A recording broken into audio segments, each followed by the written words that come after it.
the resurrection is literally returning back to yourself, removing the shackles of the matrix. Is a little bit more to explain. That's why I talk about it for 4 hours at my webinar. But the process itself is really, really clear. This is the one of the ways to get out of the matrix. What is that net? It's the programming. It is the way that we are responsive. It is that compatibility of the signal being sent and you taking an action in accordance to that signal, right? So the fact that this is working, you have like an antenna, you have a receiver. So very much based on that illusion of what we buy into, of what we believe. Yeah. So resurrection, key point. Yeah. I like the things you were talking about. How, there's this feminine aspect to get you out, this dance, this dance of Shiva and Shakti, if you will. And like, a lot of you that are listening here have been through, dark nights of the soul or baptisms of fire, whatever you want to call these kinds of things. And I think this is the cleansing process. These are cleansing processes for you to get out of this net. The Egyptian Book of the Dead has a lot of variances in it talking about the net, the net that surrounds the world, so to speak. And this resurrection part about it, when you look at it from a solar point of view, a celestial point of view, you go to Christmas, and in the Tropic of Cancer, the sun appears to go down below the 0-degree line, and then it dies. And then its resurrection is when it starts to move 1 degree above the ecliptic. My great friend Santos Branchi he's talked about this, done so many lectures on this. And so this is the death of the sun. The sun dies and then it's reborn again. And if you take that same story of the sun's decline down into the wintry days of December, January, this is the sun's death. This is the dark age from a celestial point of view. And the resurrection from the tomb is moving outside of that. And the ecliptic obviously would be in correlation to this Kali Yuga in a certain way, to where you're now, okay, well, it's time to play a different game. And now it's time to climb out of the cellar. It's time to be time to get resurrected. And I personally don't think it's going to be an overnight thing. It's a gradual pull. And we're starting to see that now, ladies and gentlemen. We're starting to see that this exiting the matrix topic, it's starting to get more clear.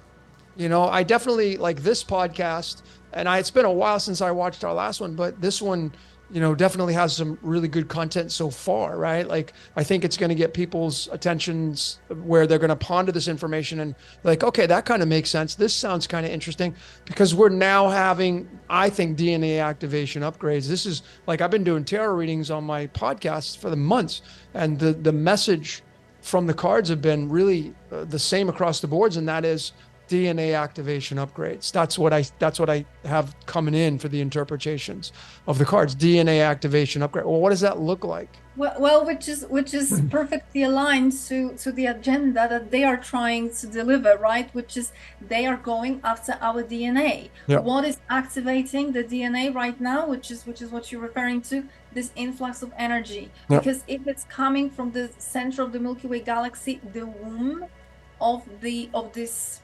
galaxy, so these are the original codes of creation. Yep. Coming in, these are the light codes, right? So the light codes are directly impacting the DNA, activating it. I mean, come on, we don't have any junk DNA in us, right? These are just inactive strands that are going to be activated, that are slowly sort of waking up. Yep. So what's the agenda, right? What's the antidote from their side? Oh, let's use injections that are directly aiming at the DNA, right? These are DNA altering injections to do what? Well, probably to stop that process, to probably cause certain changes to that DNA, so that when this energy, this influx comes in and it has been going on for years, but there is a certain sort of level of culmination here. Your DNA is unable to literally sort of act upon it, right? Because it has been tampered with. How very clever. Yeah. Yeah. I mean, I did, this is probably too much information to like personally. Let me kind of sidebar this thing here. Just recently, when I went back to the U.S. for a trip, I had some tests done because I've had digestion issues for a very long time, and it's been really challenging for me.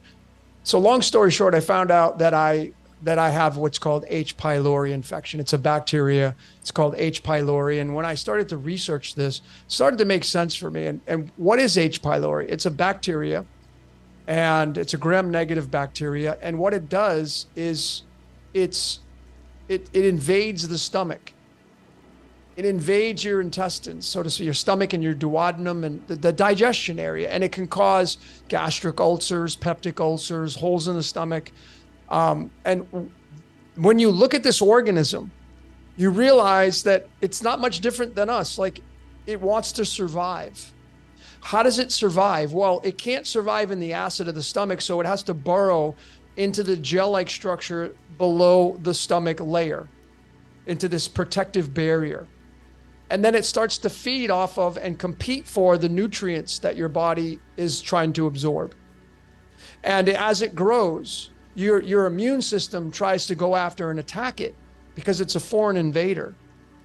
And if it can't do that, then you imagine, like, if you had the police after you all the time, like your immune system is the police, and this organism, the organism's the criminal. But in the sense, the organism is not a criminal. It's just trying to survive. It doesn't want to die. Like, no one here wants to die. Steve Jobs says everybody wants to go to heaven. No one wants to die to get there. Kind of funny, right? No one really wants to die. This is the fear of death, the ego, right? The ego doesn't want to die. But anyway, this H. pylori bacteria in the belly of the beast, it doesn't want to die. And so then it has this constant pressure of the immune system trying to eliminate it. And then there are consequences for that, because this H. pylori bacteria goes into its own fight or flight. And then it starts to release and toxins and all these responses to the pressure of the immune system trying to eliminate it. And this completely just blew my mind when I was reading about how this whole thing works, and then the consequences of what it can do to your stomach. I didn't even know this. It's the third leading cause of cancer in its respected place in medicine, in the human body, right? It's pretty interesting. But again, the whole point is, like, what created the H. pylori? What did the devil create the bacteria? That's silly nonsense. It's silly to think that a devil created the bacteria to take you down. Because that's just one. There's tons of parasites and bacteria, and the job is to take you down, to eliminate you. But the only thing that it wants is survival, just like you. So why I'm telling you all this, like, what is Logan talking? Because you're in the belly of the beast, you're in the Yuga stage, you're in the dark age, and you have all these archetypes that just want to survive. They don't want to die. They don't want to lose their power and control over you, because the Matrix is an archetype, in a sense, just like the H. pylori. But you have the immune system coming in and saying, well, you know what? You can't live here anymore. And this is what's happening on the world stage. You're having people incarnate now, or at least wake up with these DNA activation upgrades, and you become part of the police, where your job is not to attack the invaders.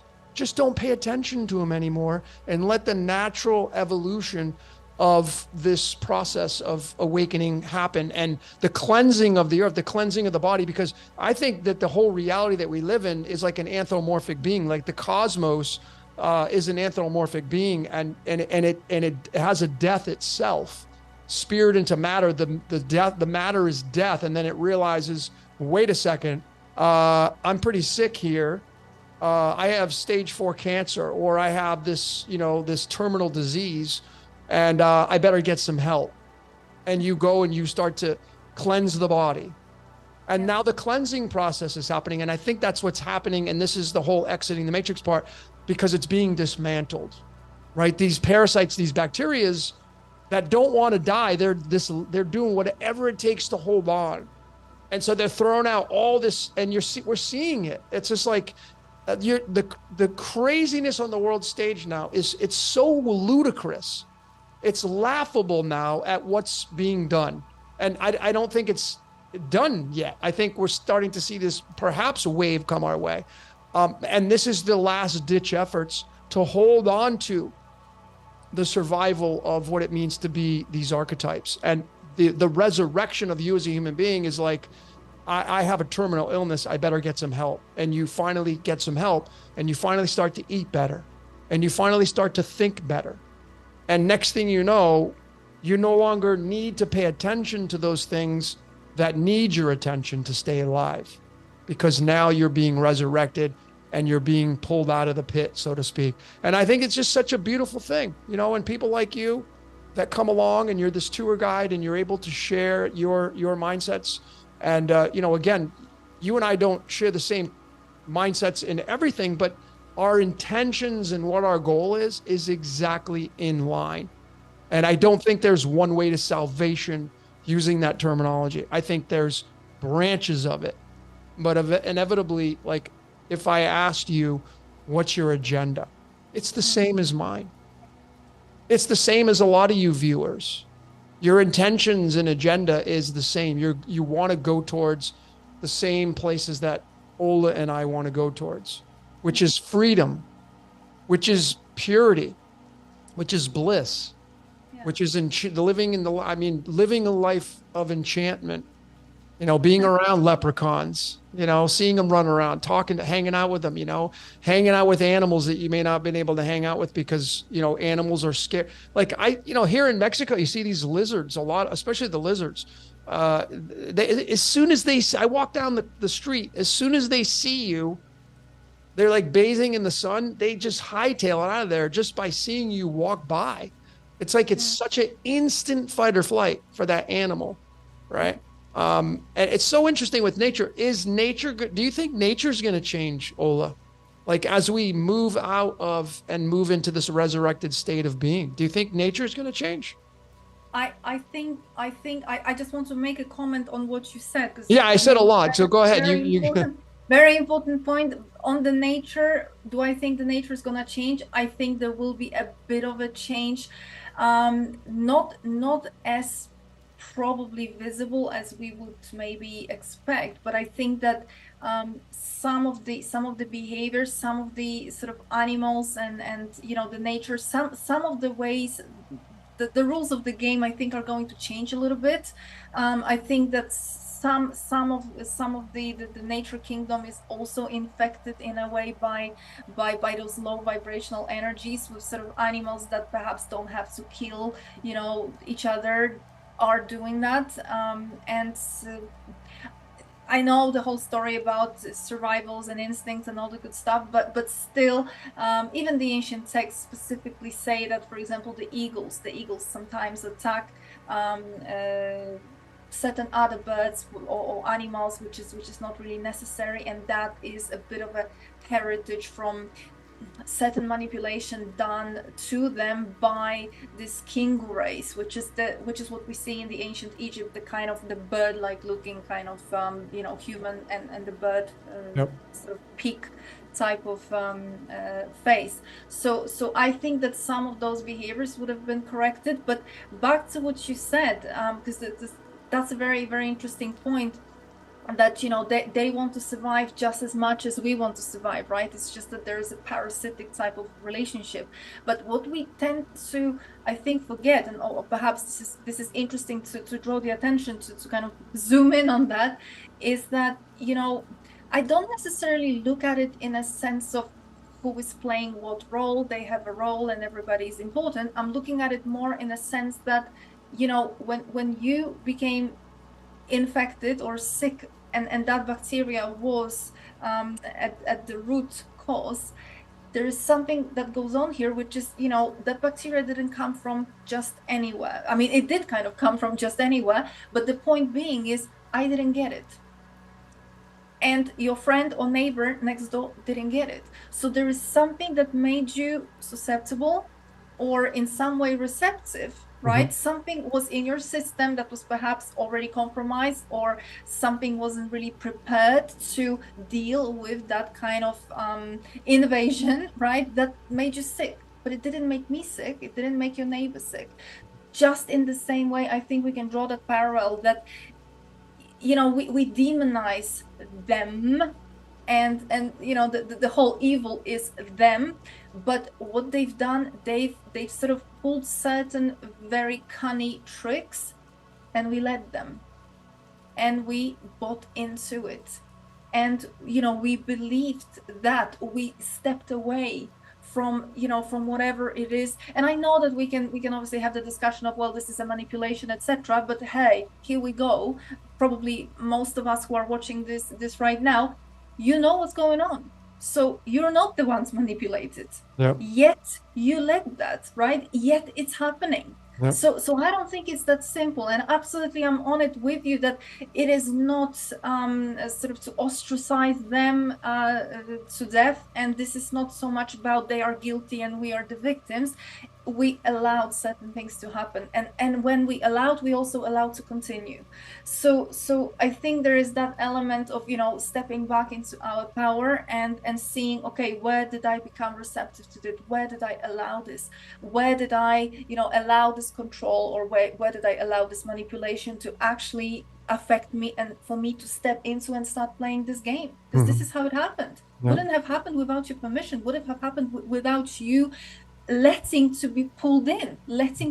to be pulled in, right? So here we are, I think, at the place where, okay, we now know what's going on. Time to take a step back. Get out, stop being susceptible. Stop playing their game. Stop being triggered. Stop being reactive. Stop paying attention. Stop watching. Stop getting angry on Facebook. Guilty. So we're all guilty of that. Right? We had this. We can probably now move into, like, unless you got something more. I don't want to interrupt you. You kind of triggered something. So the astrology, like last time we talked about this topic, let's exit the matrix. You had talked about, and I totally agree with that, the celestials, the Stargate, the portal. Personally, I have a big decode coming out from my Patreons. It'll be on the Beast, and the Beast to me is going to be the Stargate above it, which is you had kind of alluded to that, where astrology can definitely pinpoint your weaknesses and your strengths. And then you had mentioned something to the fact that the way to kind of have the best experience, I'm not going to use the word win the game, but have the best experiences in life, is noticing the trigger points, as you said, getting triggered or having emotional responses. And when I do readings with somebody, I tell them, your Mars is here, and this may happen. And so, like, what do you do when you're consciously aware of these positions of these celestials in your specific chart? And then all of a sudden, like, I feel like these planetary positions, they're hungry. Like Mars is hungry, and Mars is like, okay, I need some food from Logan today. I think I'm going to inject somebody into his life, and I'm going to see if he'll react and get pissed off and pull his Mars card out, as I like to say. You had touched on this in our previous discussion on, let's talk about the Matrix and this whole celestial aspect. Do you want to elaborate on that a little bit more, and how maybe this is going to be kind of going away a little bit as we move into the ascension process?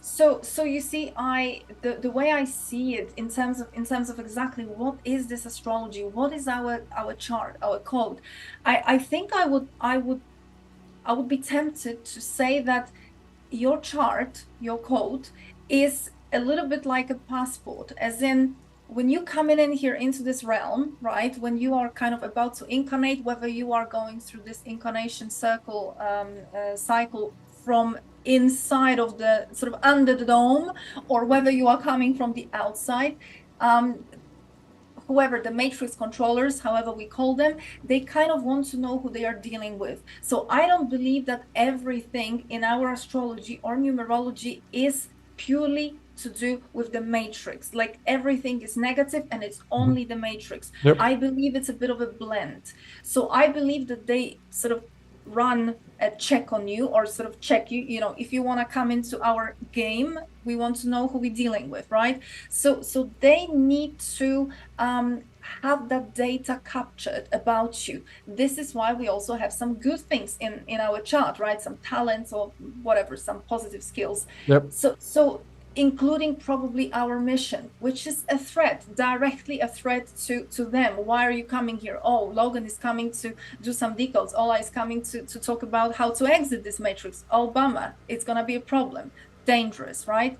A threat. So what we're gonna do, since they want to come here, we didn't call them here, we didn't tell them to come here, they want to come here, they want to come in. Okay, so this is our game. Here you're gonna get other parts of your chart which are going to be directly working to stop you from realizing those talents, connecting to those whatever positive parts of your chart, connecting to your mission, believing in yourself, trusting your intuition, connecting to that soul. We're gonna layer you with all that stuff, which is what? That becomes later our trauma, right? That becomes later our difficult childhood and all the experiences around it. That becomes the whole programming, which we buy into, and we believe the illusion that as if it was reality. So we come in here, we are born, and literally we start realizing this code. So if I have, I don't know, Chiron in this house or that house, I'm going to have experiences in my life starting from childhood that are going to deliver against that chart scenario, exactly, to embed into me exactly the feeling of inadequacy, or, you know, always seeking for acceptance, or being a perfectionist, etc., whatever, right? Just giving examples. So that is going to be in my code, and that is going to be showing up at different points in my life, kind of preventing me from fully stepping into things, fully shining, fully making that leap. You know, it's going to be kind of like all the time there. And I think there is an interesting take on what does it mean to heal, or do we need to heal? And this is where this whole idea of, okay, so we come here and we are broken, right? We need to develop, we need to heal. And I say, no, none of us is broken. None of us is broken, okay? And bear with me, because if I don't explain it correctly, it's going to be crap. So we come in here as that soul, and on that soul level, we are actually fine. The matrix adds to our code those negative things, which is what I just said, and we believe that we believe this reality, this illusion, to be the reality. So we later, as we go through life, okay, this must be something wrong with me. Something wrong with me. I'm broken. I'm traumatized. I'm whatever. The point here is to understand there is nothing wrong with you. As the one coming in, there is nothing wrong with you. What you have to, the work to do is to realize that all that negative stuff, that's your code, that's an illusion. Do not buy into that. Do not get triggered. Do not respond. And I totally understand this example that you gave, that, you know, Mars wants to eat, so he's gonna send a person, he's gonna piss me off. I get that. But when you know what's going on here, it's like you are getting the script to this game finally into your hands. You know exactly what's going on. Yeah. Then you at least know, okay, this is how it works. This is what goes on here. I'm not going to participate in this anymore. I'm not going to give that energy, because you see, very often giving of that energy comes from the fact that somewhere at the back of your head, you are pissed off. You are pissed off that something must be wrong with you. You know, I get angry with this, I get angry with that. I get sad with this, I get sad with that. There's something wrong with me, because it always happens to me. But a reading, astrology, numerology, can show you, well, it's actually not something wrong with you. This is what you have in your code. This is how you're going to be triggered. This is how they're going to come after you. This is exactly what's going to happen. And it's going to happen over and over. So pretending that you're doing your work, going to therapy and maybe is not going to really stop that event from reoccurring.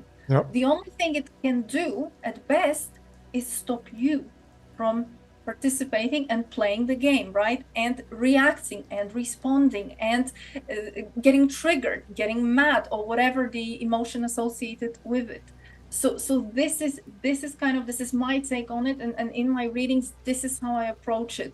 So I specifically show people in what way they have been captured into the net of lack of belief in yourself, lack of self-love, lack of self-respect, perfectionism, and all the others kind of, self-sabotaging behaviors that prevent you up until, very often late in your life from having the courage to really, really, maybe not even the courage, maybe just impatience to say, oh, bugger off with that, I'm just gonna do it anyway. Yep. Yeah. I mean, I love it because that's how I roll when I do my readings as well. I show people like, okay, this is what possibly could happen on an average, the generalization of your code, your specific code. And there's no one like you, like, ladies and gentlemen, you are it, man. Like, you're the star of the movie. Are you acting like that? And then you said it. And that word reaction, redo, reincarnation, it means to do it again. Yeah. And we all are guilty of this. We do things through habit. Yeah. And then we conform to the habit. And next thing you know, we don't even realize we're doing a habit. Like, all of you probably buy the same products. You probably see, if you're a side sleeper, you're a side sleeper. If you're someone who sleeps on your back, it's a habit. You brush your teeth exactly the same way every single night. I'm sure of it. You floss your teeth. You probably use the same flossing methodology that you've been using. You probably eat the same foods. You probably go to the same restaurants. Like, you're a creature of habit. We've all heard this word. And so when you really take a step back and you look at your consciousness from this layer, you can start to make some adjustments. Like, I had brought this up before. Like, I started to get erosion on the top right-hand side of my gums. And that's because the very first placement of the toothbrush in my mouth was on the top right. So of course, all the pressure starts there. And then I ease up as I move around. I had to consciously be aware of that through the erosion of my gums. And I'm like, okay, well, that's not the smart. I'm going to start going on top of the teeth, where there's not going to be an erosion of the gums. This is becoming consciously aware of your code. Yeah. Through just simple little habits that we do as human beings. You extend upon that, as in astrology, you get someone who knows how to interpret charts. And then you say, okay, well, when somebody comes into your life, like, if you have Mars in Aries, that's a classic connection of, like, you probably get angry easy. That's just the way you're coded. Right. And so, like, you then maybe, and you want to, as I don't know how you see it, but Mars and Aries is like, you just want to get it off your chest. Like, you're going to have that, like, oh, I just want to get it out there. So, like, that's just how you're coded. Right. But when you take a step back and you start to be more of an observer, if somebody pisses you off, you could say, oh, Mars, I see. Okay. Yeah. You just want to get some food, huh? Yeah. I'm not going to do that this time around. I'm going to and this is where I've alluded to the fact where people say, Logan, what's your sign? And now I'm all 12. Well, what do you mean? Well, I got 12 astrology. I have 12 signs. I'm all 12. I don't have all celestials in all the houses, but I'm all 12. I have a bare house. So what? I still have the zodiac sign there. And I think when you become all 12 and realize that you're this combination of this beautiful energy that wants your attention, you can manage it a little bit easier as you ascend out through and get into this resurrection. You can manage the energy more. And I know you feel the same way. It's like that when you do a reading, you're helping people manage their energy. Yeah. You're helping them see what they're good at, what they're not good at. Yeah. And this is the beautiful part about astrology. And remember, ladies and gentlemen, we're as practitioners, Ola and I, we're measuring astrology. Let's just assume, we're coming out of the dark age. This is the astrology we're measuring. You're measuring tools that are like Mars is in the dark age. The sun is in the dark age. Saturn's in the dark age. What would the astrology wheel look like for you if you're now in the golden age? Well, you would probably allude to the fact that you would have these planets operating at a very high level and they're not having more of the asset. They're having more, of the liability. They're operating more on an asset level. Whereas when you're in Kali Yuga, you're dealing with the separation of source, and you're dealing more about a classic yin yang position here of asset and liability. And I would even probably allude to saying that there's more liability in the Kali Yuga than there is asset, because that's the bottom of the barrel, so to speak. So, do you have anything further to add? Because I want to now move into the charts and kind of show people a little bit about your charts. And I want to get your take on what you think your chart means. Oh no. Yeah, of course I'm going to say, okay, because, I got your chart up that you sent me, and I'm struggled just a little bit looking at the icons they use. It's a lot. It's really busy, but I know you see it really good. Sure. And I'm going to use the visuals. I'm going to share my screen and use the visuals so people can get a sense of, like, this is how I do my readings, my methodology. But I want you to narrate, like, what it means to be Ola, the incarnation of you, and, like, what your position is on the world stage in a big way, with your astrological map. So do you have anything further to add on to the feeding of the machine, so to speak, the feeding of the beast, not being reactory, but being more of an observer and then consciously making decisions versus unconsciously? I absolutely, just to sort of close that off, I would say that definitely in my readings, my focus is to find the sort of the voice of the soul. What is it that you're bringing in on that sort of private level, on that own level? What is it that is really trying to shine here, trying to actualize itself here, trying to come to the forefront, but it is being blocked by those kind of other things? So I explained that dynamic for the very reason that you are no longer a slave to certain patterns, to certain reactions, behaviors, etc. And I think one of the things that people seem to find very liberating is the fact, or the realization, that it's really not like there is something wrong with them. It is a mechanism. It is, it's a mind control, because that's how it operates. It operates on mind control. Mind control, as in that Mars in Aries that you mentioned, when he's hungry, you're getting literally a signal sent to your third eye, or whatever the receiver is, of certain scenario or a situation, and by that mind control, you are very likely to act upon it, or find yourself within that scenario where it's going to play out. So okay, if we cannot really control the fact that it's being streamed at us, what we can control is that reaction. So, yep, that's the key point. It is, right? It's that liberation of, okay, this is not me. It is how they are trying to stop me from fully stepping into this great potential, or just fully believing. It's not even stepping into, you're already in your potential. It's believing, because that illusion is keeping you from believing that you can literally do whatever it is in your chart on that sort of positive side and more. But hey, we are a little bit constricted, but definitely not given to that kind of part of things. Yeah, well said. I think that's the big key. That's the big takeaway. That like, out of our first podcast, I mean, we really we talked about that. And you did. I mean, you really did a great job at describing not being reactory, And I mean, I resonated with it, because that's, when I do my readings, I tell people, like, I mean, if there's a way to win this game, just stop reacting. Yeah. Stop reacting, because it wants food from you. Like, you're being harvested for your energy in a sense, however that looks to you as a human being. And remember, ladies and gentlemen, how could a celestial operate from a golden age perspective when you're in the dark age? How can an astrology chart operate from a golden age when you're in the dark age, right?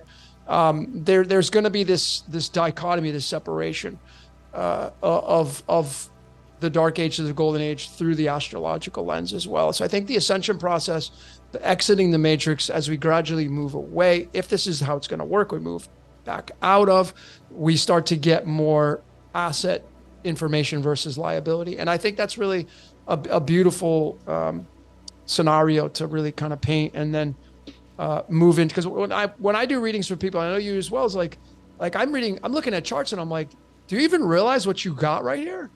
Like, Exactly. hello, dude, you Exactly. should be a philanthropist, man. Do you resonate with that?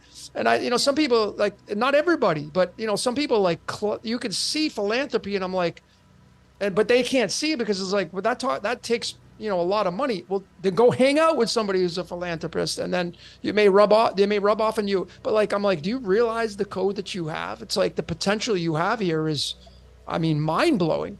But you see, when we get raised as children, we get raised by mom and dad. Usually mom and dad raise us, right? Well, if you compare their charts versus yours, it doesn't look anything alike at all. Yeah. Your mom and dad's telling you, don't do this, don't do that. And they're telling you from their code. So you're getting Exactly. programmed from a code that's not even your code. Exactly. And it gets it commingles, and now it becomes very muddied. So the The true same aspect of, happens when you find a guru, right? So no gurus. yeah, you be the guru, but I mean, the interpretation of the chart by somebody who knows how to interpret charts, right? In that sense, will tell you you're a superstar, man. Like you're a superstar, and that's how you should be. But you got to own that space. That's what I tell people. Like, you realize what you got. I can't make you do it, but man, if you're just willing to own that and just alleviate the burden of all this programming from how you were Exactly. raised and by these teachers and the indoctrinations of people that are trying to tell you, well, you shouldn't be doing that, and I'm like, like how many children, how many people right now listening to this are in a job or a career that their parents did, and your parents pushed you into that career field because that's what they did. But then if I look at your chart, it's like, that's not even your career field, right? Yeah. So, but your parents wanted you to have what they had, so they did the best they could. And then a lot of kids, what they do is that as a reaction, they start to resent their parents. They get angry. It's like, I didn't want to do that. My dad made me do it. Like, as a child, you just, you subordinate to your parent. So there's a lot of deprogramming that needs to take place as this resurrection happens, as this ascension process happens. And it's beautiful. Like, this is the greatest time to be alive, right? So without further ado, let me start sharing my screen here. And Ola, I want you to kind of, pitch in whenever you can here. Sure. With this chart here, because I'm do my best. I got my little cursor here. So over here to the left, ladies and gentlemen, we have the Babylonian astrology system chart that Ola uses, and it's got a lot going on here. She's got around the orange line here is the ecliptic, the imaginary line that the 12 constellations classically follow: the sun, the moon, the whole 9 yards. And then you'd have on the inside, you'd have your, and outside you'd have your nakshatras. And then over here to the right is I use astro-seek.com. It has the nakshatras on the inside here. And then I have all my planets lined up here. This is how I do my readings for people, because I like to use visuals. And what you have here, what makes you so special down here is this cluster of this gathering of celestials here. In this placement here, you have, let me move this out of the way. You have your Pluto down here. So we have this cluster of energy down here in the 14th nakshatra, because these are going to change, obviously, through the methodology that you do. You can extend these to people saying, wow, you have these people adding Ophiuchus. There's these other readings you can add to. But nonetheless, this energy here, I want to talk about this, and I want to get your take on what you think this means here. And Chitra, in the definition of Chitra, the nakshatra, right? It being the 14 being tied to time, 3.14 pi. I like to take the tarot cards to get the picture of what this means, and Chitra becomes the temperance card here. And the temperance card, when you look at the temperance card, it's just an angel balancing out how I feel the yin yang, right? The two goblets. And this to me is the pulse of light, the diamagnetic pulse of light, which is, and then the transverse electromagnetic wave chasing after that, which is the two goblets and the energy being exchanged and all the other symbology with the card that comes with it. But this is the energy that Ola was given for her screenplay. And, the sun being a planet of expansion. And of course, keep in mind, ladies and gentlemen, the majority of her energy would be considered in the underworld, right? Because it's down, the sun, you were born at 1:15 a.m. and the sun is below the ecliptic. The rising position here, flat earth, globe, I'm not going to get into who gives a shit about that, but the rising position, the sun moving towards you or moving up, is right around that, 6 a.m. time frame. But here it's 1:15 a.m. here. So it's darkness. So she's in the underworld. I thought that's very, very fascinating. Look, the majority of your energy is in the underworld, which is what you have talked about so much. The only separation is your Chiron, you're in your midheaven position, and then your Rahu Ketu axis right here. And ladies and gentlemen, the interesting part about Ola's and I's chart is I have exactly the same Rahu Ketu position, except mine's flipped. So my Rahu Ketu is exactly in the same zodiac signs, Gemini and Sagittarius. And of course, like your Ketu, which is what you're really good at, right? Is knowledge, wisdom, Sagittarius energy, which is the hermit. So what you incarnated to be is a sage. Like that Ketu is like what you're good at, right? Like this, your fallback on, like when in tough times, you'll tend to fall back to Ketu because it's comfortability, right? So it's your strength, but your liberation is taking all that knowledge and moving it through the actions of Rahu here in Gemini. And it's so interesting because you have this, they're in the 11th and 5th house here, and that's the Aquarius Leo axis, which is seemingly what we're moving into right now. So what is Gemini in the placement of Rahu here? Telling the world about the wisdom that Ola incarnated with. She incarnated with this high level of wisdom, and she's in the 20th in the chakra. That's judgment, right? That's a graduation to me. It's number 9, which is the sage, the hermit. And she has to take this energy here to play the cards right, so to speak, to move it through Rahu here and Ardra and 6 and Carbon. And this is Virgo energy if you go deep down. And of course, Gemini is communication and your Mercury. And where's your Mercury placement? It's here in Virgo. Right? Mercury ruling Gemini here, and it's in Virgo down here in the 2nd house, duality, et cetera, et cetera. People, 13 tied to the death card. You're really, I see you classically here as like somebody who is completely here to change people's paradigms through your voice with your Mercury here in Virgo, right? Because Mercury rules Gemini. And this, I want to get your take on this, because what do you feel about the Rahu Ketu axis, the dragon's head here for you? No, absolutely. The 11-5 axis. I think one of the additional things about the 5th house that perhaps not that often gets talked about, and this is obviously everybody should apply that to themselves as well in your charts. The 5th house, apart from being into all the kind of good stuff, the children, the creativity, the acting, and all that kind of stuff, and that. The sort of Leo type of traits, we also have, this is a house of the wisdom of the ancestors. So yes, the Sagittarius sitting there kind of gives me that flavor of that old knowledge, ancient knowledge, philosophies, etc. But it's sitting in a house which belongs to the wisdom of the ancestors. So this is why I very often, go back and talk about the ancient texts and the Gnostics and the legends and the myths, etc. So I'm drawing upon the lore of the people of the past, right? Women of the past. The witches were saying this, the Templars were saying that. These are the ancestors. This is not exactly the 9th house, because 9th house is the house of philosophy. So if I was just sitting in some kind of religions and philosophy, specifically studying maybe something in the in the Vedic lore, specifically the books and sort of getting into that would be more on the 9th house. I'm not really there.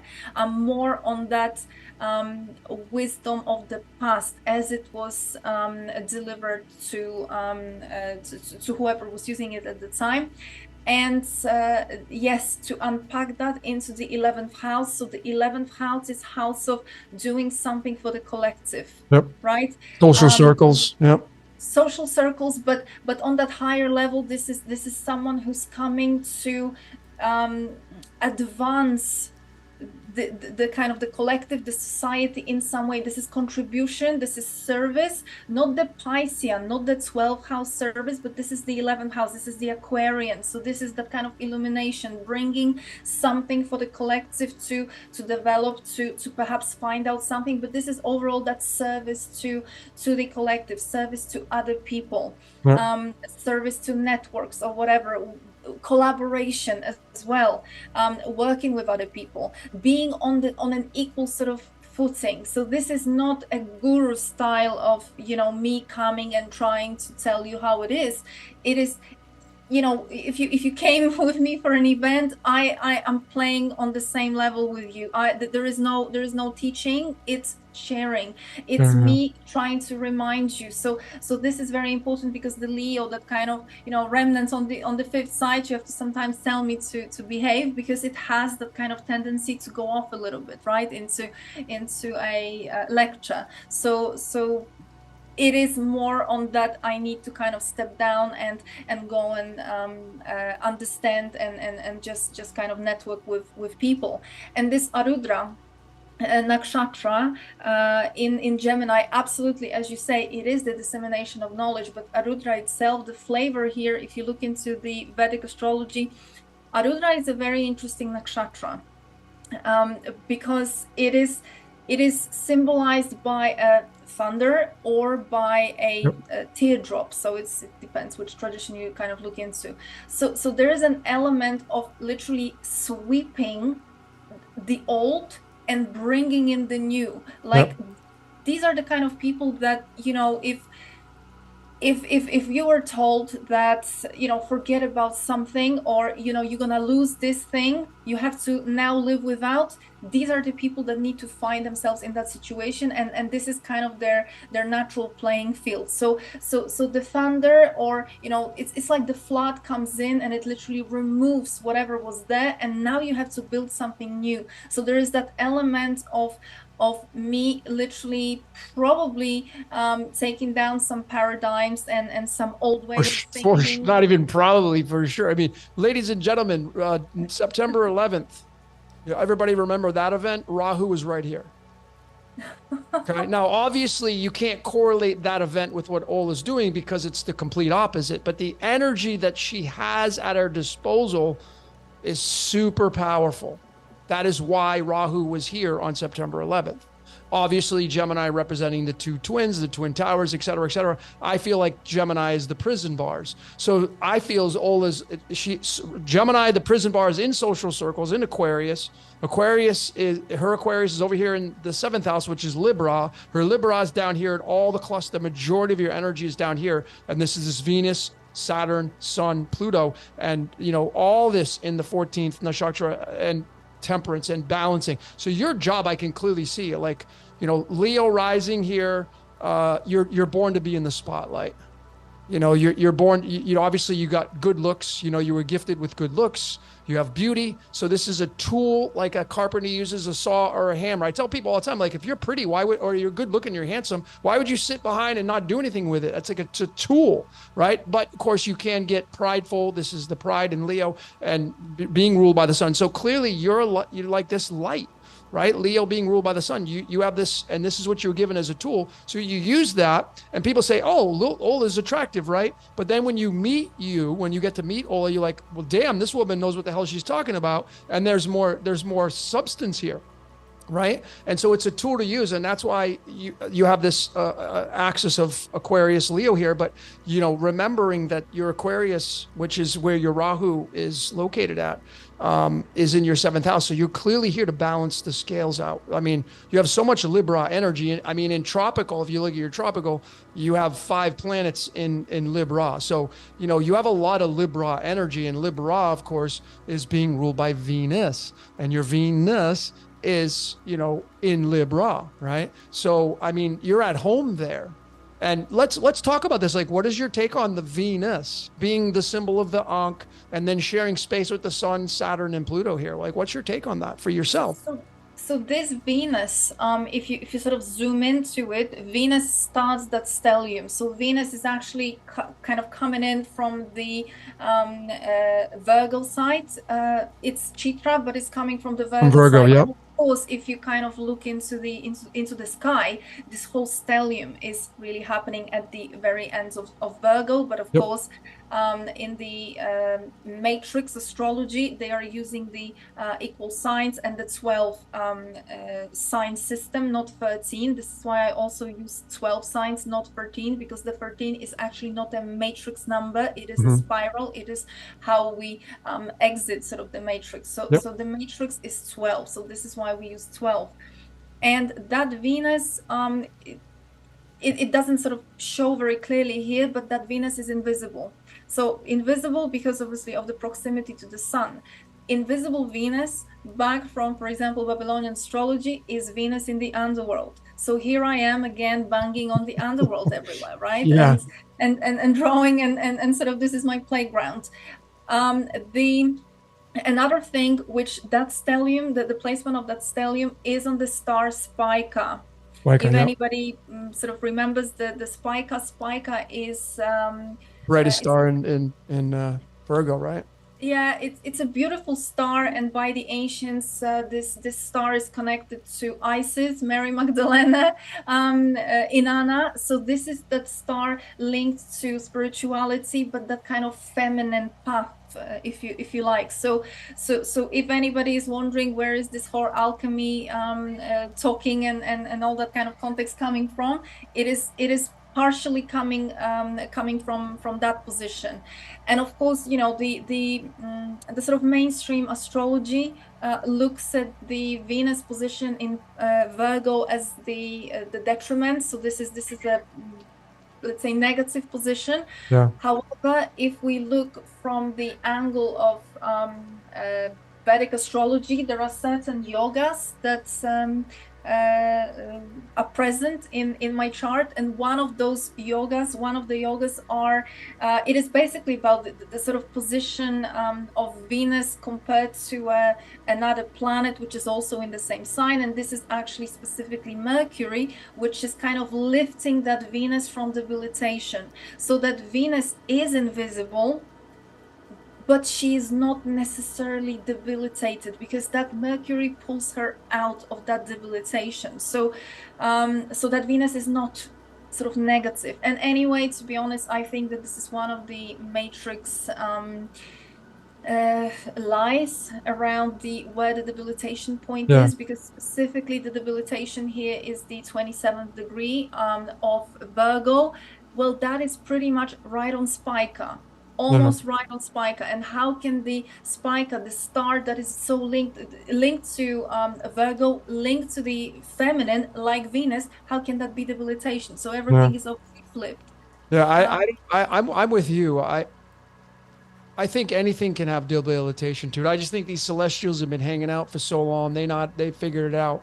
I don't personally, I don't feel that Venus is debilitated in Virgo. Personally, I feel if anything, it would be exalted, because Venus representing love and the Ankh and eternal life comes in Virgo, and Virgo is like in Judeo-Christianity, number 6, Virgo, is the last day of creation. So to me, the 6th house is the house of legacy and masterpiece. And so like it's for you, it's, you know, obviously you have Taurus playing in the background right here, and this is all about structure. And so you're reestablishing structure here. And Venus, of course, does a great job in Taurus. Right? Venus is like exalted in Taurus. So you have it in the 2nd house, which Taurus owns, but Virgo comes in here. So I look at it as a very beautiful expression of who you are. And Venus, I feel, you know, you're here to balance things out with Chitra here.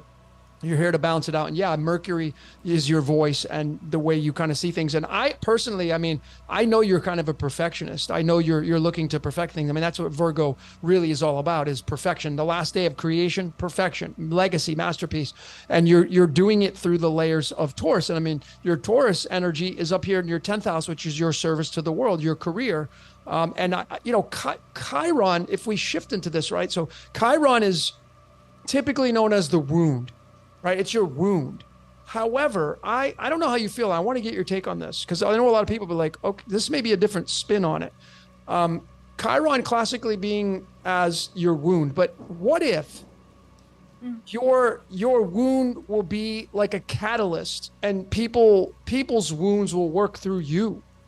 and you will attract people and their wounds to work through you and the way you see things and your authoritative voice, and then saying, oh shit, Ola knows what she's talking about here. Because clearly Taurus is a very structured energy, 10 being the wheel of fortune, your finances and all that stuff. And it's like, when you move this wheel of fortune up here in your 10th house, it's like spinning the wheel to determine your fate. You got your wound here. I mean, is this what you're really putting people on, is a new wheel, or taking them off the samsara wheel here and having this placement here? Because clearly the 10th house for you and the second house are tied together because Taurus runs the second house.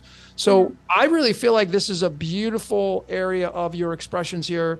The Venus, like being very balanced, having, and again, in tropical over here, you have a lot of Libra energy. And Libra is like, when you look at it from a physical standpoint, there is this aspect of like, what do we look like from a physical standpoint? Well, a lot of it has to do with the solar position, and your solar is in Libra, and Libra is the most beautiful one, right? And then we go right back to your physical traits. That far. Yeah, no, well, hey, I know you're being humble, but I mean, I'm just telling you, like, I know a lot of guys are like, oh yeah, Ola's pretty this and that, right? But I mean, it's a tool that you have, right? So I would like to actually mention something about the physical appearance, because I think some people might find it interesting in terms of like the interpretation. Before I jump in there, just to also, I think it's a very interesting take on Chiron that you have. Obviously, I made this close because in that sort of traditional interpretation, it is that kind of original wound, or at least one of the kind of things that probably holds us back the most. And obviously, that Chiron position for anybody else who maybe has that in that same position in the 10th house or in Taurus. Yep. Here we are dealing with a fear of or kind of needing to be accepted. So we are being afraid of not being seen or not being accepted. That's the 10th house. And the Taurus is a bit of a fear of loss or kind of security, like insecurity, right? Which in my case, if you look at the midheaven being positioned, well, very, very close there, definitely there are sort of few things going on here. One of them, because the midheaven, so the MC line, that is to do with your sort of public persona, that contribution to the world. So this is not exactly the same as Rahu Ketu, which is what we already discussed. Yep. It is more how I show up doing the Rahu Ketu, right? Yep. So here with that presence of Chiron, you see, some people might heard me speak about it before. Obviously, my background in terms of the kind of matrix logging is oil and gas, and I had a steady career. It went on for quite a long time. It was a very successful career until a sort of point came where I just got kicked out of the oil and gas matrix, right? And there was pretty much no re-entry, and that was a big problem at the time for me, especially in the context of my family, because my family is kind of programmed to sort of believe in status. There's a bit of that Eastern European twang going on, right? That you have to have a kind of good job and a prestige, etc. And here I am finding myself outside of that industry, kind of, wanting to do what I'm doing now, which is absolutely unacceptable, in my family, because what sort of nonsense is this? And where is the status? Where is the prestige, right? So big issue with this Chiron being so close to midheaven, for me to actually dare to unpack and step onto this path was for me to step outside of kind of wanting my mother to accept me, wanting my mother to tell me that it's okay to do this. So you see that Chiron for me showed up very strongly in that kind of seeking of acceptance from my mother. 10-4, yeah. So the parents here. Yeah, and you even, I mean, you look at your moon position, it's right there on your IC line, right? Exactly. Which is direct opposite of that Chiron placement. And the moon, obviously has a lot of feminine qualities to it. So there's a lot of merit to what you just said right there with that placement of Chiron. And, what is really interesting, I want to go back to this Rahu position, because Rahu in the 11th house, Aquarius, but it's through Gemini, and Gemini is the third zodiac sign. And here's your birth card. So this is astro alchemy, and this is kind of one of my methodologies, but obviously it's got a big fat 3 on it. This is Ola's birth card, the 3 of clubs. And this is the Game Master card. I don't know if you knew that or not, Ola, but it's the Game Master. And 3, of course, is the epitome of the diamagnetic pulse of light and the transverse electromagnetic wave, which chases after that. And you have the complete trinity, so to speak. And this is an air suit, right? So it's a mind suit. It's someone who's very deep in thought, someone who's very quick-witted, someone who's very intelligent, but it sits here in your 11th house of social circles. And this card right here is the 16th card in the deck, and the word light equals 16. And we had discussed this many times right through our and the Tower card. It's tied to the Tower card and the major arcana, but you're here to make that massive change. This big explosion of light, the big bang fits into here, right? Is the Tower card, the major arcana fitting into this card. The 3 of Wands, which is after the Tower moment, you now have, okay, I got to launch my long-term plans. I have to move into action. I have to create this life as a human being. And you're clearly in the house of social circles. Well, your Aquarius, again, is here in Libra, and your Libra is ruled by Venus, and your Venus is down here. So it's just all retro.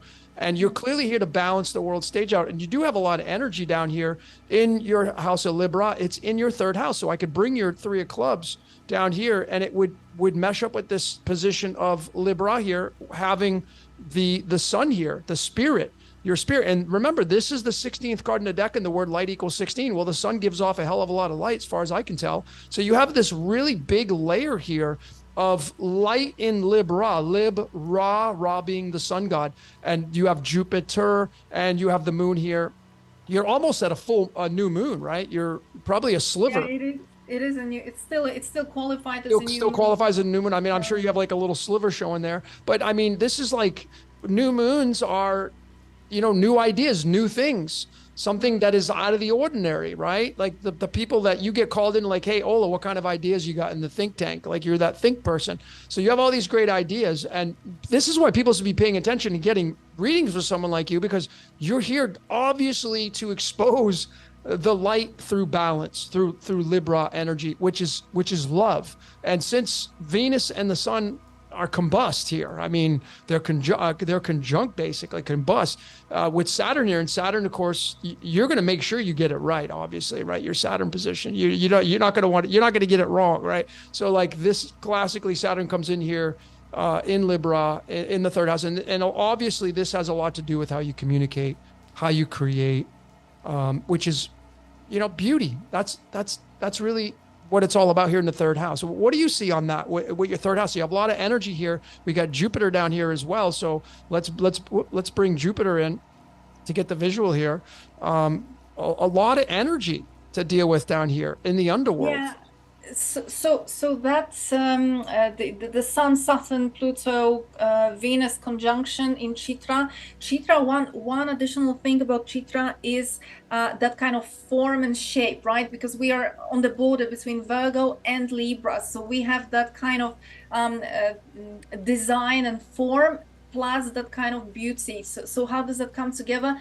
It is someone that basically has that kind of eye for structure, or will be naturally drawn to create structure. What does that mean? It means that the concepts, when I work with them, when I try to sort of explain certain things, I like to almost break it down into an engineering language, right? So taking the spiritual concepts into the engineering language. So this is, I would say, it comes a little bit from the Chitra.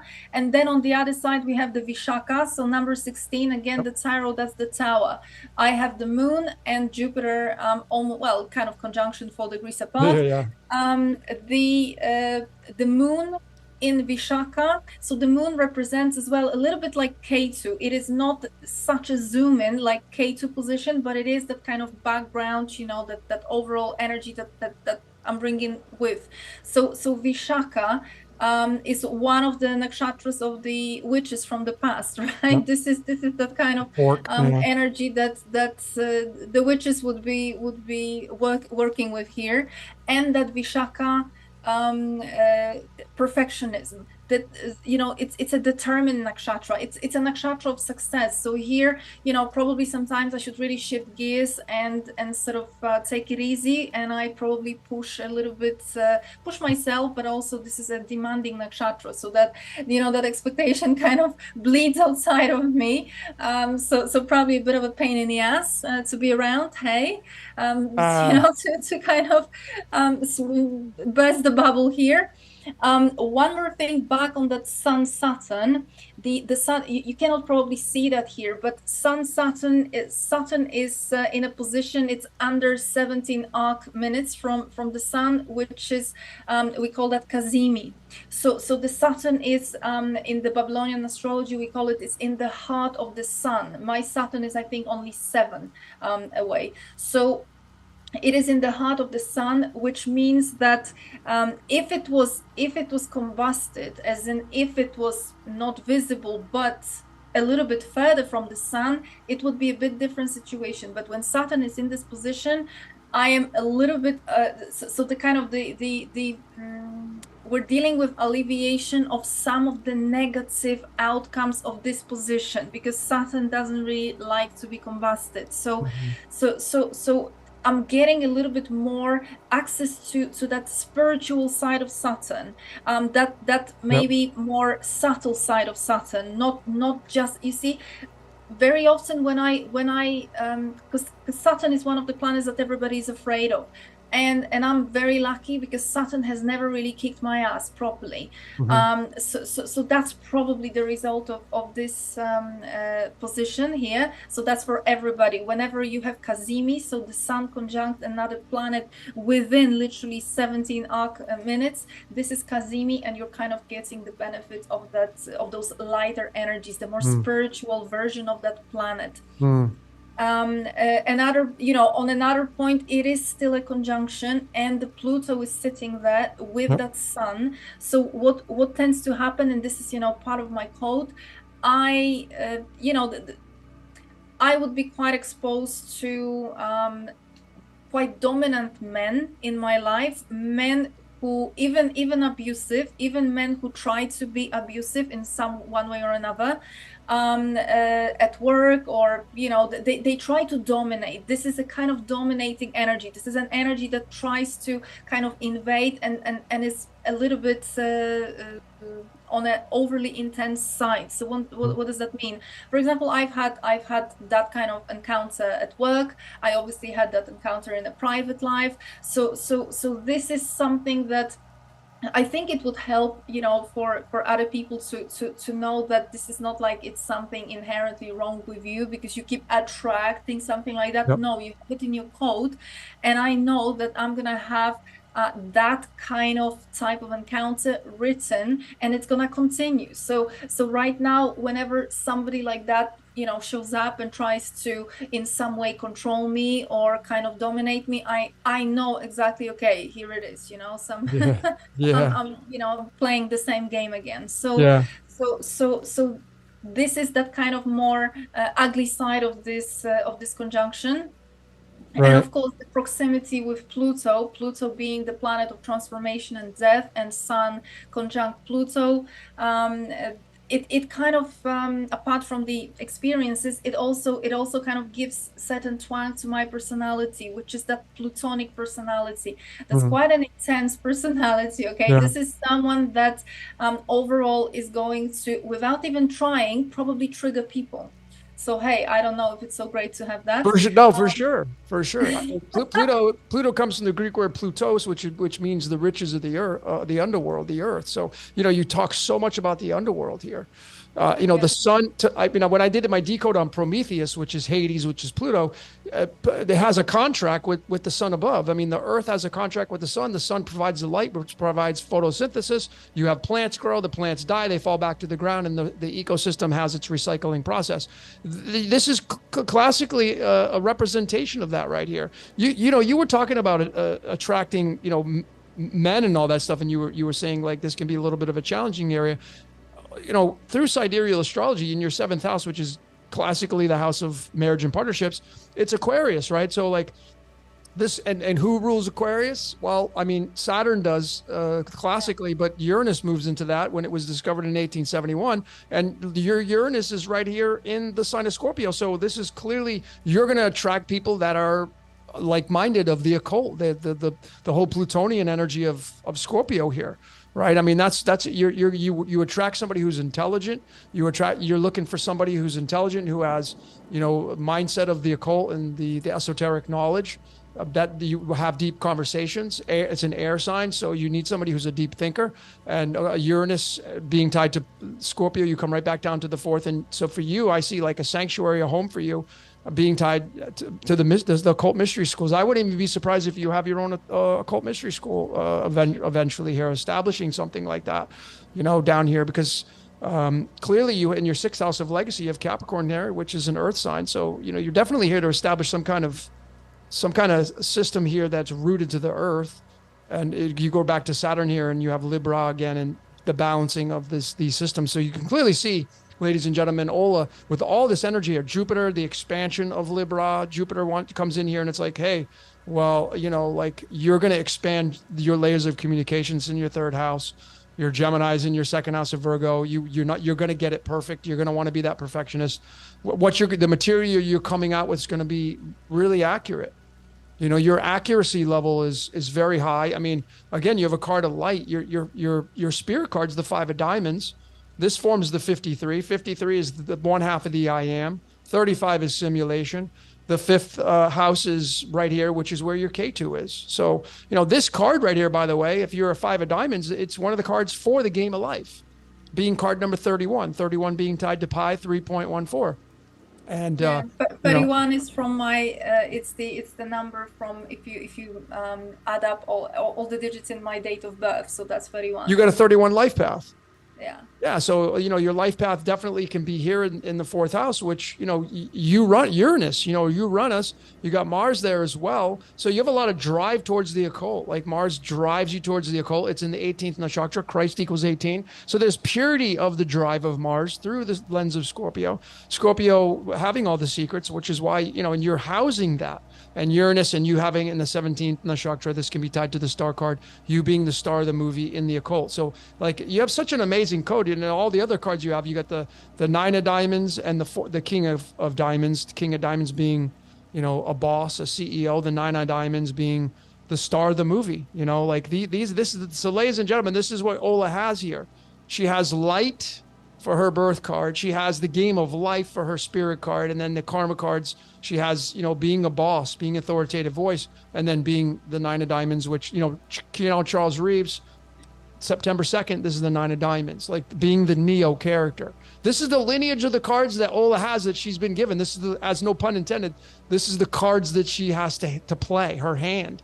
She's playing this, and these fit inside of astrology here. And I tell you, like you have such a powerful energy down in the underworld. I mean, it's really mesmerizing. The majority of your energy is down in the lower planes. And a lot of you could say yin energy too. Can be intense. I just wanted to, as maybe a bit of a trivia, just mention that Maga on the ascendant. Anybody with Leo on the ascendant, you might be sort of used to, where does she look like a Leo? Where is the blonde hair and everything? Maga is a bit of an interesting twist on Leo. So you see, I have a mane, which is you have the lioness. You have a face of a lioness. You have a lioness face. Lion. You Okay, you have the lioness face. Lioness. Get it right. You're female. The lioness going on. Yep. But Maga is a specific, very interesting part of Leo, which is, you see, Maga is ruled by Ketu. Ketu also rules Mula and Ashvini. So those 3 nakshatras. And Maga, that K2 obviously linked to the number 7. So this is that most mystical kind of, esoteric, occult type of planet here, or a point.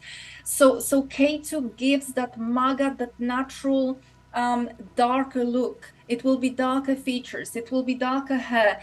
Maga can have those kind of reddish hair as well, but very often it is going to be sort of dark brown or even black. Even though you're in Leo, Maga brings that twang to it. It is also dark features. So the eyes, the skin as well. These are either people who could have a darker complexion, or people who just love the sun, and they will get a tan very easily, which is something that I would do all the time if I could. So Maga brings that kind of side of things. It is also it's that kind of mysterious. Maga also gives that bird-like nose. You may not see that very well right now, but if you met me in person, there is a bit of a bird-like nose going on. Okay, so that's typical for Maga. Maga can be quite sarcastic, even a bit intimidating, and sometimes a little bit distant and cold. And this is the kind of energy that it may not come across here, but in person, it is literally something in the energy field. So I hear that a lot, that men are intimidated by me. So. And I think I'm just so approachable. So that is Maga, because Maga is that kind of nakshatra linked to the kind of royal lineage, and there is a bit of that weird energy whereby the distance, even though you really don't intend to have that, but somehow people feel that. So that's a bit of a that's maybe not a common information there. And of course, Maga, as the name suggests, Maga, magic, alchemy. So this is the nakshatra of people naturally interested in the sort of mystery and the teachings, any ancient teachings, texts, etc., because it is also that kind of lineage back to the ancestors and the link back. That's typical Maga. So a little bit different side of Leo here. Yeah, that's beautiful side. So if you got Leo rising, especially if you get this, what Ola has, you have your ascendant in Maga right there, you're going to have a connection to your Aries, because Aries by default runs this. Well, where's her Aries? It's up here in your 9th house, which is the house of wisdom, philosophy. So a large portion of what you're going to get from her, physically you'll have this beauty, but this is the magician card. The magician card is this area. So how does she create on the world stage? Through her physical presence, but you're going to get a lot of philosophy, and you're going to get a lot of wisdom here through the 9th house. And of course, Jupiter rules the 9th house. So you would just come back down here and you have it in Libra. So they just coincide with one another. It's really beautiful. A really the way I see a lot of the main piece for you here is to use your exterior, but then inside the exterior is this is Aries energy, and your job here obviously is to deliver your wisdom to the world stage by being a wizard, because the magician is Aries. So it's like you're here to deliver your knowledge, you being a sage to the world, and you will draw people in with your exterior. Clearly you could see that, right? With this rising sign of Leo. It's really quite amazing, man. Like that's why astrology is so damn amazing. Really. I mean, I love it how you can connect all those things together. Just one more sort of addition from Babylonian astrology on that ascendant. That ascendant is around 5-6 degree there in Maga. That's where you have the star Regulus. Regulus. That's right, Regulus. One of the watchers. So, a regulator. The four watchers. So Regulus linked. Well, this is the king, because this is the royal nakshatra. So naturally, this is the kind of nakshatra linked to leadership and sort of management and those kind of pioneering, a little bit of pioneering element there as well. Definitely doing things their own way, which is pretty much I'm going against everything that's is sort of mainstream alternative astrology. So I mean, you got one hell of a code. I mean, your house of legacy, the 6th house Capricorn, 10th house Taurus. I mean, you got 2 earth signs in your house of legacy and career. So whatever it is that you're here to do, man, you're here to leave some kind of legacy behind for earth. for people of Earth to take advantage of moving forward into the collective. And I find that pretty amazing. So, Well, that's this is clearly telling that my job is here in that kind of arena, because surely it is not in relationships. Okay, if you look at the axis 511, and we don't actually have that other chart, but it doesn't matter. In a D10, the Shamsa, Vedic, the the Shamsa, D10, yeah. yeah, it's the karmic, so-called karmic, or the life purpose chart. My Rahu is in the first house, so we have Ah, 1-7 axis and 5-11, and now what and what zodiac sign is in your first house of your D9? Is that we talking about D9 or D10? no, D10. D10. Oh, D10. I'm D10. sorry, D10. D- What D- zodiac D- sign is in your D10 for the first uh, house? I think it's Virgo or Libra. Okay, okay. It Well, that would make depends. It sense. depends. It depends which Ayanamsha you're using. Right. But you see, the point that I'm making here, it's a bit of a sad story here, unfortunately, is that 5-11, okay, Rahu in the 11th house, Ketu in the 5th house, Ketu being the house of relationships, love affairs, children, and in the D10, the Shamsa, I'm on the axis 1-7, One with seven, Rahu yeah. being in the first house, right? The first house, and again K2, the past, being in the relationships, while the Uh-huh. first house is the house of sort of testing myself. I need to see how much I can sort of do. I need to push myself. So this is that kind of house where you don't get that much help, which those two together, those two positions together, are not the best recipe for a successful sort of love life and Sure, relationship life. So sure. this is not exactly the chart supporting so much that, which is pretty much unfortunately what I've delivered against. Yeah. Well, I mean, just on the classic D1 here, you've got Aquarius, and Aquariuses are very, typically Aquarius is like distant and aloof, and in their heads a lot. It's an air sign, and the focus is on scientists kind of stuff, inventions, all that kind of stuff. And it seems like the study of Aquarius is it more leans more towards independency, and your career taking the forefront of your life, whatever that's going to be like. And so therefore this coincides with let me just stop sharing this now. That kind of coincides with the chart there for you of, your career maybe being tied to, the love in your life. Like it's the focal point. I mean, your Venus is there in Virgo. So there is this pull here towards, having a family, though. I mean, I'd have to look at your D9. Where do you know where your Venus is in your D9 chart? I don't remember You don't which. remember? Okay, no big deal. We won't get into your No, personal details about your love not life. in design. Yeah. No, but you see the kind of the matrix interpretation of that Venus in Virgo, and of course, me and you both agree that this is all inverted, but this is how they try to imprint it right into Yep. this reality. So Venus in Virgo, and on top of that, invisible Venus is always gets a bad reputation. Yeah. It is, but really the true meaning of that. This is more of a priestess. This is more of a service position. She is Yep. in service, and Virgo is not in service to people. It is in service to the divine. So Virgo is that impersonal service. So that position also suggests that the focus is a little bit more like I am here on a job, not in the sense of kind of hustle and grind, and I'm here to build a company, but I am here to literally do what we've been talking about, right? Yep. To do certain things, and the relationship kind of is a bit of a secondary thing, based on my chart, right? Which is it is not that this is necessarily my choice, but I would say definitely that if in case of sort of someone trying to stop me or trying to kind of take my attention or anything like that, there's going to be a problem, always, for sure. But that does not mean that I am sort of uninterested in that side of things. Yeah. It's just that it is a bit of a challenge for that to work out, even in a context of literally that those Rahus in the first house and in the 11th house, they kind of suggest that if the Rahu allows a relationship or allows a man to enter, that man needs to be really non-standard.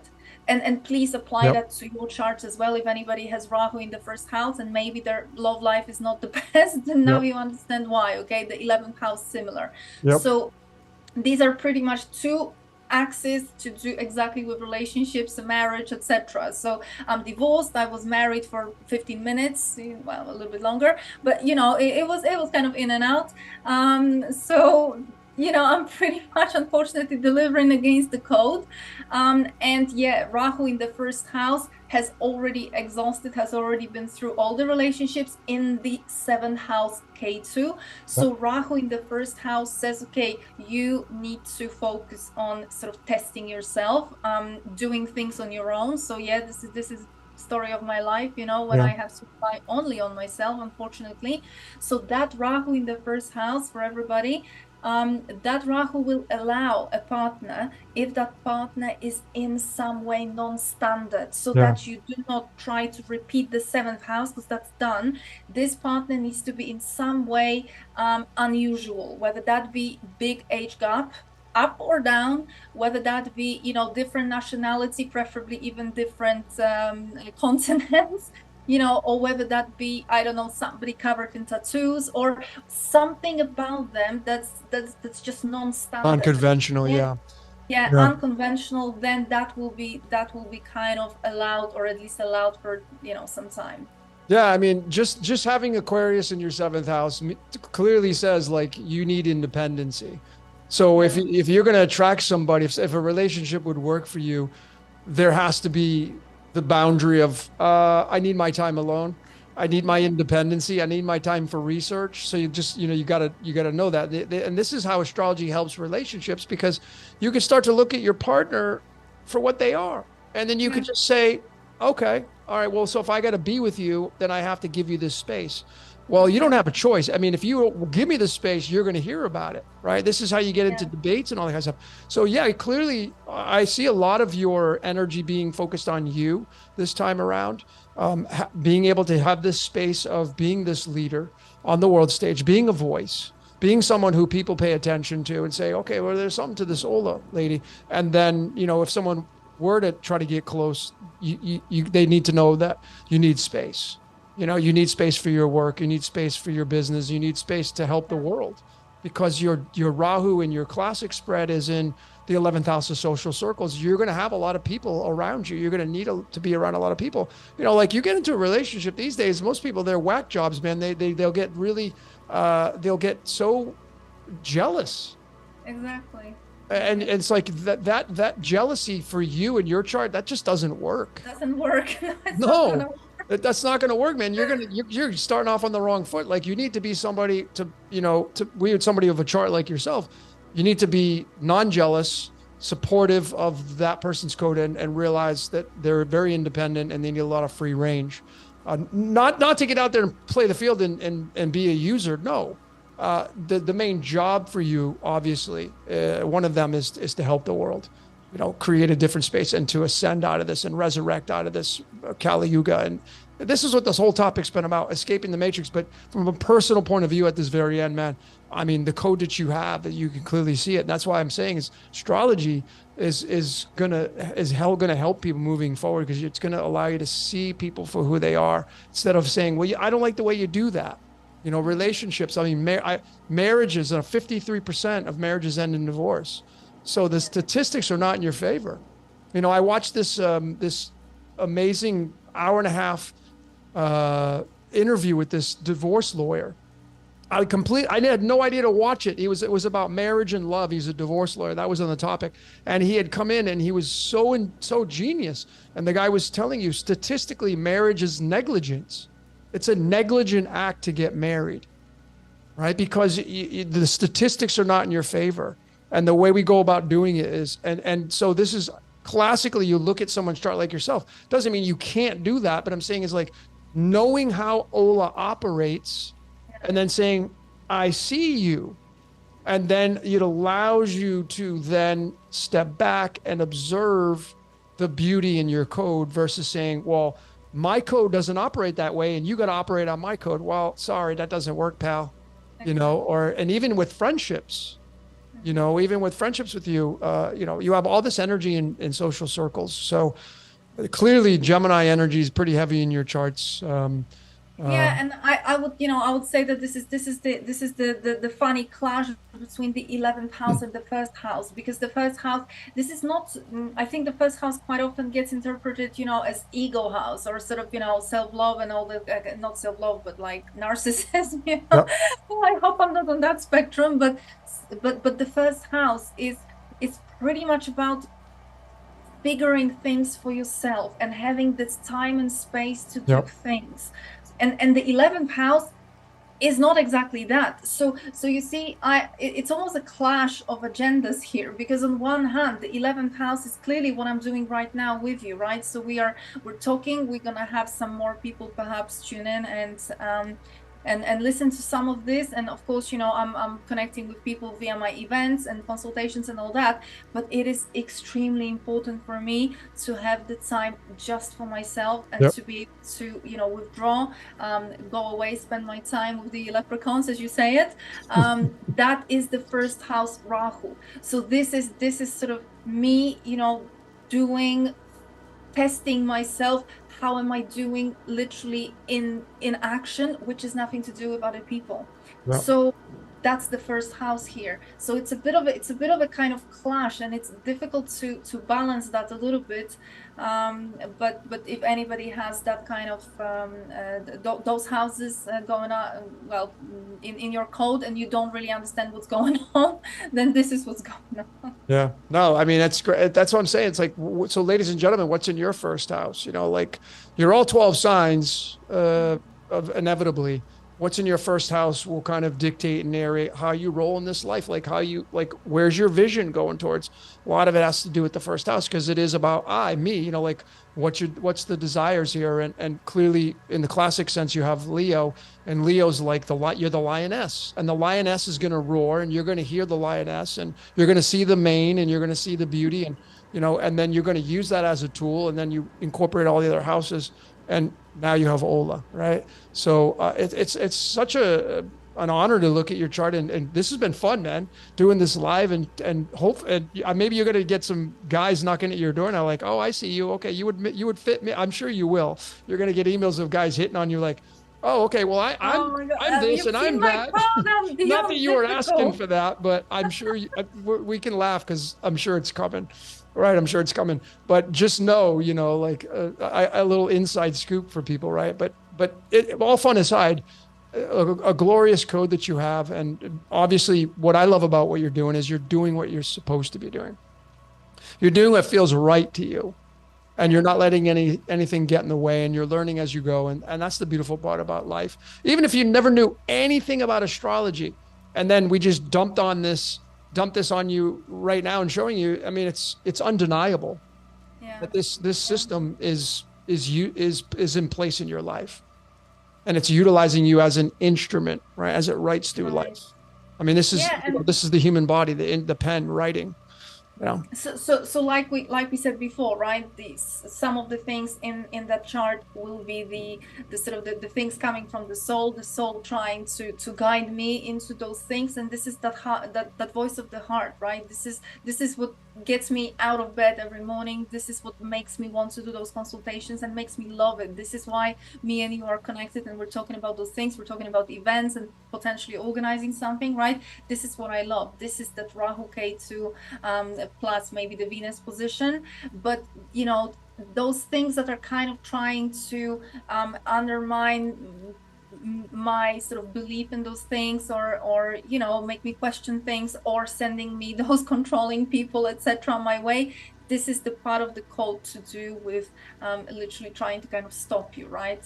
So it's a mix of both, and it's important to know what's going on so that you can manage it. Yeah. Yeah. No, well said. Um, I think we've covered a lot of information. I think this is probably a good length of a podcast to kind of maybe cap it here, unless you want to discuss anything No, else. absolutely. I think it's probably even an idea to cut it in half, in two, right? And And to two, do yeah, more. I could do that. I got to see. I'm all about easy peasy. So, but maybe I'm not. How long have we been going for? If I think it's been like two and a half 3.5 hours. hours. How is that? Wait a minute. We started it. Wow. I, Okay. it's been Damn, been woman, over we went a 3 hours. long time. Holy schmoly. Okay, yeah, I probably will have to cut these in half, which will be cool because it'll give people the anticipation of the second part. So maybe I will split them into two. So ladies and gentlemen, this has been our version of Let's Talk About Exiting the Matrix Part 2. And to me, it's a fun ride. Enjoying the journey. You enjoy it more when you see your code. To me, anyway. And I know Ola, you feel the same way. When you see your It gets code, easier. It's I just mean, it becomes easier. so much easier. It becomes more enjoyable, more pleasurable. Your sanity comes back. There's no forcing anything. You can kind of surrender, just kick back and enjoy it more, you know? But I think, an important thing to that is the fact that I don't think I've ever had a reading where when I start going into the Rahu Ketu, into that kind of, the soul-based, the heart-based aspects of the chart, for somebody to say, I have no idea what you're talking about. No, I'm not connecting to that at all. I don't think I've ever heard that. Yeah. So very often what happens is that you really have that voice somewhere at the back of your head, in your heart, somewhere, but very often it is underpinned by fear. It is underpinned by doubt. This is not what I'm educated for. I don't have a paper. I don't have this. I don't have that. So sometimes when you come to someone who absolutely knows nothing about you and they start telling you and validating your feelings and telling you this is your path, this is literally why you were born, it can be so not only liberating, but it can be so inspiring for someone to really feel like, oh my God, it is really, someone tells me literally based on some mathematics that this is what I came here for. So it's very, very empowering possibility here. So this is how Totally. this is how I look at it. Yeah, yeah. Well, you and I are on the same page in so many more ways than I can think of at this point. So it's a great collaboration, a beautiful collaboration. I greatly thank you. I know it's late on your end, probably keeping you up past your bedtime. No, we're good. Okay, cool. So yeah, it's been great. This has been a really, really fun ride today for me. And I know Absolutely. that, Love it. yeah, I know this is going to get a lot of views as well. So I just big shout out to all of you that have supported my channel, Ola's channel. We're sending out a lot of love to all of you. It's really been an honor, really, to be able to voice our opinions and then share them with you in hopes that maybe something will click inside of you. You'll get it, and you'll have this DNA activation upgrade that we're all getting at this stage of the game. And the fun part is this resurrection, this collective resurrection coming out of the cellar, moving back towards source. It's just a beautiful ride to be on right now. So ladies and gentlemen, that's it. And yeah, I'll probably break this into two. So I don't know how I'm gonna do it, but this will be part two. So if you made it this far, you already watched part one. This will be part two. And maybe we're gonna have to come back and do another one, Ola. Who knows? Sooner than later. I'm always up for it. Yeah. Absolutely. Yeah. So, ladies and gentlemen, if you want to get a reading by Ola, go to her website, selfmasteryquest.com, and you can schedule yourself in. I know you're booked out months in advance now because of your popularity. So if you can get to Ola at this point, if she's offering readings, you might want to hop in. I'm open to do readings here. I'm kind of cutting back on mine because of other things starting to take place in my life. But irregardless, you have two options here. Whichever one, and go support Ola's work. She's got a lot of podcasts that she's done, and you can find her on YouTube. You just type her name in, and you'll get a whole bunch of I don't have my own channel. I haven't. Yeah, you haven't. Yeah, Leo it out yet. So yeah, no. she hasn't got her. Ola doesn't have her YouTube channel yet. So that's. I think that's gonna be my way. I am censored so terribly that I think that if I started my own channel, that would just be immediately closed down. So I think I'm just not even gonna try that route. But and by the way, my readings, it is not the popularity factor. I mean, of course, I'm very, very grateful for everybody who signs up. But the fact that I also host those events, it is kind of blocking some of my availability. So it is kind of unfortunately getting pushed into the future. But if somebody has a dire need, and because sometimes that happens, you know, and I've had that, people contacting me because they absolutely feel it needs to be now, and then I look at the chart and I look at transits and I'm like, yeah, actually it's good that you came now and not in 2 months. So yeah, I can, you know, always accommodate How to when someone accommodate. Yeah. feels That's beautiful. like Yeah, I'm the same way. Yeah, no, that's beautiful. And ladies and gentlemen, if you were, if the event for next year tentatively set to go to the farthest northern points of where Ola's at in Norway, and it's an all-inclusive trip, if there's something that piques your interest, then reach out to Self Mastery Quest and drop her a line. I know that gathering emails to send back material when you get it done as you close in on that date for next year will be helpful, right?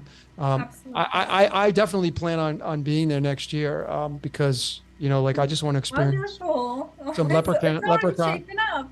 Yeah, I want to meet some leprechauns. So, but I'm really looking forward to that. So if that interests you, ladies and gentlemen, the event we talked about in the very beginning, reach out to Ola and request some more material. Get on her mailing list, however she's doing it, so you can, you know, be a part of it. I know are you going to have a cutoff with how many people you're going to have at this event? I do have a cutoff because you see, I just have accommodation instead of restrictions. First come, first serve. Got it. Yeah. Okay, cool. All right. Well, there you go, ladies and gentlemen. Like you said, everything is covered in price. Everything is all inclusive. So unfortunately, there are some restrictions. Yeah. So it's going to be first come. What is the limitation of people? Do you have a number in mind, or you don't know? Well, right now, the limitation originally is 15 people. And of course, you know, we will see how we do on that number. And there is a possibility that we might sort of change a little bit around the event, maybe make it a little bit smaller if the events sort of, you know, if the agenda starts rolling out it's towards some kind of lockdown. So we will see.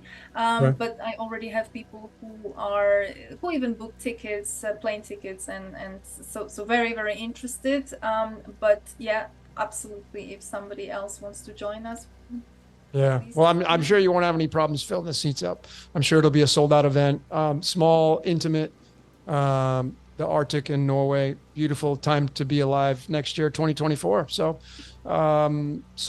that's a wrap, ladies and gentlemen. Appreciate all of you supporting this channel, my channel, for being here, for listening to this entire 2-part episode of Let's Talk About Escaping the Matrix Part 2. It's been an honor and a pleasure, Ola. Appreciate you coming on and joining forces. Ladies and gentlemen, that's it. It's a wrap. My name's Logan, Decode Your Reality, Ola, selfmasteryquest.com. Till next time, ladies and gentlemen, we will see you later.